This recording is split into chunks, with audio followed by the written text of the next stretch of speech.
हिंद साथियों, the freedom में आपका स्वागत है। मैं सुधीर। साथियों, आज फिर से हम लोग देखेंगे भगत सिंह का मुकदमा और इस श्रृंखला में हम लोग जहां तक पीछे देख रहे थे उसके आगे की बात करेंगे। 26 जून 1930 तक की गवाहियां हमने देखी थी। जो सैंडर्स मर्डर केस का आईओ था, जांच अधिकारी था, उसका पूरा बयान, और फिर फॉरेंसिक एक्सपर्ट जो था जिसने पिस्तौल के बारे में अपनी छानबीन की रिपोर्ट दी थी, उन सब की गवाहियां हमने देखी थी। और 26 जून के बाद 27 जून को फिर अदालत बैठी और 27 जून से फिर आगे की कार्रवाई शुरू हुई। 27 जून को गवाह संख्या 32 की गवाही होती है। गवाह संख्या 32 का नाम है चौधरी शहाबुद्दीन। वह सब इंस्पेक्टर पुलिस है, यानी दरोगा है, स्पेशल स्टाफ सीआईडी लाहौर। 27 जून 1930 को जब इसका बयान शुरू होता है तो मुख्य रूप से ये बातें करता है कश्मीरी बिल्डिंग में जो छापेमारी हुई थी, जहां से सुखदेव, जयगोपाल और किशोरीलाल गिरफ्तार हुए थे, उनके बारे में। और जैसा कि शुरू में जयगोपाल ने जो बयान दिया था उसका दोहराव फिर आगे भी बाकी जो उस छापेमारी में शामिल पुलिस अधिकारी थे उन लोगों ने जो कहा था, इस व्यक्ति ने भी वही चीज हूबहू कही है। इसलिए इन बातों का कोई खास मतलब नहीं। इसकी लंबी चौड़ी गवाही चली, अपना जो कुछ भी इसने देखा था अदालत में दर्ज बयान कराया। नई कोई बात नहीं थी। जो पिछली गवाहियों में उन्होंने कश्मीरी बिल्डिंग के छापेमारी में जो जयगोपाल का बयान है, लगभग वही उन्हीं बातों को दोहराया है बाकी लोगों ने भी। गवाह संख्या 33 का बयान आता है। गवाह संख्या 33 का नाम है चौधरी मुश्ताक अहमद। यह लुधियाना का मजिस्ट्रेट था और शिनाख्त परेड में जो कुछ भी इसने देखा था उसके बारे में बताया। लुधियाना में चूंकि जो सरकारी गवाह बन गए थे क्रांतिकारियों में से जिन्होंने गद्दारी की थी, उन लोगों ने जो कुछ भी लुधियाना के बारे में बताया, तो ये लुधियाना का मजिस्ट्रेट था। लुधियाना में सभी जगह इसने जो कुछ भी देखा, जहां जहां गया, जिन सब की शिनाख्त की, उसके बारे में ये बताता रहा है। याद रखिए कि चौधरी शहाबुद्दीन जो कश्मीरी बिल्डिंग के छापेमारी में था, गवाह संख्या 32, उसका बयान 27 जून को खत्म हो गया। और फिर अगली गवाही अब ये हो रही है, गवाह संख्या 33 की जो गवाही हो रही है चौधरी मुश्ताक अहमद मजिस्ट्रेट की, यह 1 जुलाई से इसने अदालत में बयान देना शुरू किया और 3 जुलाई तक इसका बयान चलता रहा। बयान में कोई तथ्य नहीं है जिसके चलते हम लोग 1 जुलाई से लेकर के 3 जुलाई तक का बयान पढ़े। दिन भर का इसका बयान है। सिर्फ इसने ये बताया कि कहां कहां गया, क्या क्या देखा, किन लोगों की शिनाख्त की, कहां किस तरह की वहां गतिविधियां थी, क्या क्या वहां सामान मिला। और ये गवाहियां, इसकी जो गवाही थी गवाह संख्या 33 की, वो चलती रही और फिर खत्म होती है इसकी गवाही 1 जुलाई से। याद रखिएगा, 1 जुलाई 1930 से इसकी गवाही चली है और खत्म हुई है 3 जुलाई को। लेकिन 3 जुलाई को पूरा दिन इसने नहीं लिया, 1 और 2 जुलाई पूरा समय लिया। 3 जुलाई को जब इसका बयान खत्म होता है, उसी दिन गवाह संख्या 34 का भी बयान होता है अदालत में। गवाह संख्या 34 के बयान को हम लोग बारीकी से देखेंगे। चूंकि गवाह संख्या 34 चश्मदीद था सैंडर्स मर्डर केस का, और आप जानते हैं कि किसी भी केस में चश्मदीद का बयान बहुत ही महत्वपूर्ण होता है। तो अब ये गवाही देने जा रहा है गवाह संख्या 34 जो सैंडर्स मर्डर केस में चश्मदीद गवाह है। हम लोग गवाह संख्या 34 के पूरे बयान को देखें उससे पहले याद कर लेते हैं कि क्रांतिकारियों ने ट्रिब्यूनल का फिर से बहिष्कार कर दिया है। फिर से कहने का मतलब कि नया ट्रिब्यूनल बनाया गया था, लेकिन जस्टिस हिल्टन को फिर से इसमें रखे जाने के विरोध में क्रांतिकारियों ने इस ट्रिब्यूनल का भी बहिष्कार कर दिया है। तो अदालत में क्रांतिकारी मौजूद नहीं है, उनके तरफ से कोई वकील मौजूद नहीं है। सिर्फ इस ट्रिब्यूनल के तीनों जज, जिनके नाम पहले भी बार बार बताए गए हैं, और जो सरकार की तरफ से वकील खड़े किए गए थे वो हैं। दोनों जेलों के असिस्टेंट जेलर हैं जहां क्रांतिकारी अभी जेल में बंद थे, वो आकर के बताते हैं कि क्रांतिकारियों ने, अभियुक्तों ने आने से मना कर दिया। और इस तरह से एक तरफा सुनवाई अभी चल रही है, जहां सिर्फ सरकार के एक तरह से नुमाइंदे हैं, जज हैं, सरकारी वकील हैं, सरकार के तरफ से जो लोग हैं और फिर सरकार की तरफ से जो गवाह प्रस्तुत किए जा रहे हैं वही गवाही भी दे रहे हैं। कोई पूछने वाला, कोई सवाल करने वाला नहीं है। और अब हम लोग देखते हैं सैंडर्स मर्डर केस के चश्मदीद का बयान, जो है गवाह संख्या 34, और इसका नाम है अब्दुल्ला, पिता का नाम है ईसा, जाति से लोहार, जो दर्ज है प्रोसीडिंग बुक में। इसकी उम्र 22-23 वर्ष वहां बताई गई है। रहने वाला है मुगलपुरागंज, जिला लाहौर, और पेशा है मोटर ड्राइवर। अब इसके बयान को सुनिए। ये कह रहा है, लगभग 1.5 साल हुआ, क्रिसमस से कुछ दिन पहले मैं मोटर कार में लगभग शाम के 4:30 बजे सांडा की तरफ जा रहा था। सांडा एक गांव है। कमालुद्दीन माने मोटर का मालिक, जिसका कि ये ड्राइवर था अब्दुल्ला, तो कमालुद्दीन और हबीबुल्ला जो कि फतेहगढ़ के रहने वाले थे, तो कमालुद्दीन और हबीबुल्ला भी मोटर कार में मेरे साथ थे। कमालुद्दीन हबीबुल्ला का रिश्तेदार हैं। मैं गाड़ी चला रहा था, हबीबुल्ला पिछली सीट पर और कमालुद्दीन मेरे साथ वाली सीट पर बैठे थे। जब हम कचहरी चौक से निकलकर तहसील बिल्डिंग से निकल रहे थे तो एक व्यक्ति को डीएवी कॉलेज की बिल्डिंग के पास खड़ा देखा और दूसरे को शीशम के पेड़ के नीचे पुलिस के दफ्तर के पास खड़े देखा। ये दोनों सड़क के सामने थे और एक दूसरे से 10 कदम की दूरी पर थे। याद रखिए, ये भगत सिंह और शिवराम राजगुरु की बात कर रहा है। इतने में मैंने एक वर्दी पहने अंग्रेज पुलिस अधिकारी को लाल रंग की मोटरसाइकिल पर पुलिस के दफ्तर के फाटक से निकलते देखा। हबीबुल्ला ने मुझसे कहा कि मैं मोटर कार एक तरफ कर लूं। जब साहब पुलिस दफ्तर के फाटक के बाहर आया तो हमारी मोटर कार पुल के पास पहुंची, तो उस व्यक्ति ने, जो शीशम के वृक्ष के नीचे खड़ा था, पिस्तौल से साहब पर गोली चलाई।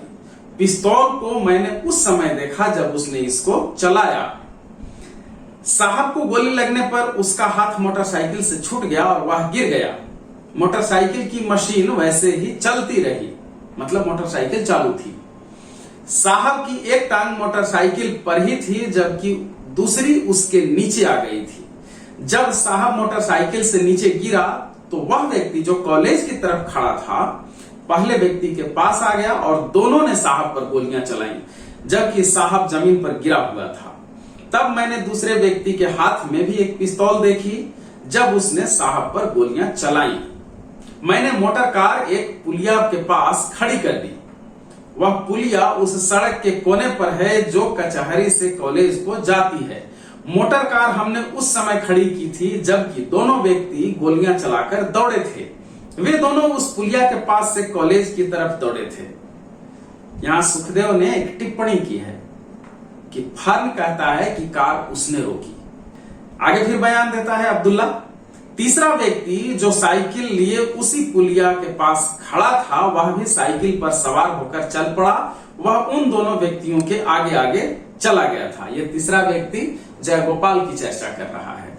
यहां पर अदालत में जयगोपाल, जो कि वादा माफ सरकारी गवाह संख्या 2 है, अदालत में लाया गया। गवाह को देख करके अब्दुल्ला ने कहा कि यह वही व्यक्ति है जो साइकिल लेकर दोनों हत्यारों के आगे साइकिल पर गया था। फिर आगे वो बताता है अदालत को कि मैंने उस व्यक्ति यानी जयगोपाल को घटना के 5-6 महीने बाद पुलिस लाइन की शिनाख्त परेड में जो मजिस्ट्रेट साहब ने करवाई थी शिनाख्त किया था। मैंने उसे विशेष मजिस्ट्रेट की अदालत में भी पहचाना था जब मैं गवाही देने गया था। और फिर आगे वो बयान दे रहा है अब्दुल्ला। शिनाख्त वाली बात वो पूरी तरह से बता चुका है। अब फिर वो अपने बयान को आगे बढ़ाता है। एक मोटा सा वर्दी पहने पुलिस अफसर, यूरोपियन और एक सिख पुलिस वाला पुलिस दफ्तर में से बाहर निकले और हत्यारों के पीछे दौड़े। यह अफसर जो यूरोपियन जिसको बता रहा है वो फर्न था और जो सिख पुलिस वाला था वो चनन सिंह था। जब दोनों हत्यारे कॉलेज के अहाते के द्वार में दाखिल होने लगे तो साहब पुलिस वाले ने उनको गिरफ्तार करना चाहा, तो एक व्यक्ति ने साहब पर गोली चलाई और साहब गिर गया। यहाँ फर्न पर गोली चलाई गई थी और फर्न वहां गिर गया था। उसे गोली नहीं लगी थी, वो जैसे ही गोली चली वो नाली में गिर गया था और उसकी चर्चा हो रही है। पुलिस वाला सिख यानी चरण सिंह दोनों कातिलों के पीछे गया, जबकि पुलिस वाले साहब ने उसको उनके पीछे जाने से मना किया, मगर पुलिस वाला सिख यानी चरण सिंह अंदर चला ही गया। तब अंदर से मैंने गोली चलने की आवाज सुनी। मैं अपनी मोटर कार से उतरा और साहब की मोटरसाइकिल की तरफ गया। साहब मतलब सैंडर्स, जिसकी मशीन अभी चल रही थी, यानी अब तक उसकी मोटरसाइकिल बंद नहीं हुई है, मोटरसाइकिल चल रही है। और जो सैंडर्स था, एक पैर उसका ऊपर था और एक पैर मोटरसाइकिल के नीचे आ गया था। उसका मतलब पैर एक फंसा हुआ है मोटरसाइकिल के नीचे। आगे कहता है अब्दुल्ला, मैंने मोटरसाइकिल की मशीन को बंद कर दिया और साहब को एक तरफ कर दिया। साहब को होश नहीं था, किंतु वह सांस ले रहा था। इतने में कुछ व्यक्ति मौके पर आ गए और पुलिस वाले सिख को एक पुलिस कांस्टेबल बाजुओं का सहारा देकर उठाकर ला रहा था। जो चरण सिंह पीछा करते गया था और चंद्रशेखर आजाद ने उसके पैर में गोली मारी थी, जांघ में गोली मारी थी। उस व्यक्ति को पुलिस वाले उठा करके बाहर ला रहे थे। उसके बारे में अब्दुल्ला यहाँ पर बता रहा है, जिसकी एक टांग जमीन पर लगती आ रही थी और दूसरी टेढ़ी हुई थी। उसे सड़क पर कॉलेज के कोने में लिटाया गया और उसके मुंह में पानी डाला गया। पुलिस वाले सिख की जख्म वाली टांग से खून बह रहा था। उसने एक दो घूंट पानी तो पिया, किंतु वह कुछ बोल नहीं पाया था। दो तीन यूरोपियन पुलिस अफसरों ने मुझे आदेश दिया कि मैं अपनी मोटर कार में घायल साहब को अस्पताल ले जाऊं। मैं साहब को मोटर कार की पिछली सीट पर लिटा दिया। मैं कमालुद्दीन, हबीबुल्ला और पुलिस के 3 कांस्टेबल साहब बहादुर को अस्पताल ले गए। मोटर कार में जब साहब को डाला था वह उस समय मर चुका था। यही अब्दुल्ला जो है वो सैंडर्स को हॉस्पिटल लेकर के उस गाड़ी, अपनी जो कार थी इसकी, उससे जाता है पुलिस वालों के कहने पर। लेकिन साथ में यह भी कह रहा है कि जब गाड़ी में साहब को डाला गया था उस समय तक वो मर चुका था। हम उसे मेयो अस्पताल ले गए थे। घटना स्थल से अस्पताल तक किसी ने लाश को छुआ नहीं था। अस्पताल में पहुंचने पर 3 कांस्टेबल साहब की लाश को उठाकर ले गए। जब हम मोटर कार लेकर साहब की लाश को ले गए थे तो सिख पुलिस वाला सड़क पर अभी लेटा हुआ ही पड़ा था। हम अस्पताल से फिर घटना स्थल पर वापस नहीं आए। हम वापसी पर दूसरे रास्ते से सांडा गांव गए थे। याद रखिए कि गोली वहां सैंडर्स को भी लगी थी और चरण सिंह को भी, जो सिख पुलिस वाला बार बार बयान में जिसका जिक्र हो रहा है। सैंडर्स को तुरंत पुलिस अधिकारियों ने मोटर कार से, मतलब कार से हॉस्पिटल मेयो अस्पताल भेजने की व्यवस्था की, लेकिन चरण सिंह घायल था, उसे उसी हालत में छोड़ दिया गया। और चरण सिंह की मृत्यु फिर लगातार खून बहने के कारण हुआ। कितना अधिक फर्क था एक अंग्रेज और एक भारतीय पुलिसकर्मी में, लेकिन दोनों के साथ क्या व्यवहार किया गया।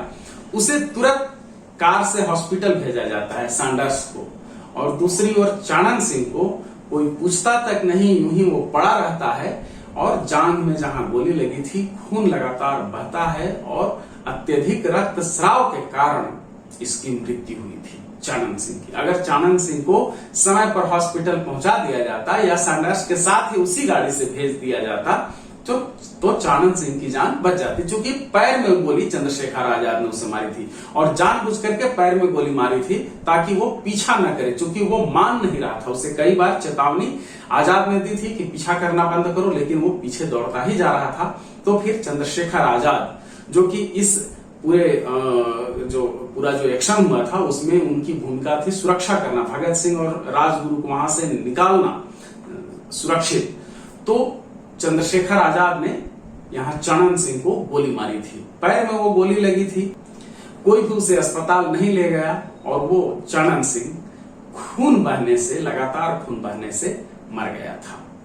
अब आइए फिर देखते हैं कि अब्दुल्ला ने अपने बयान में आगे क्या कहा।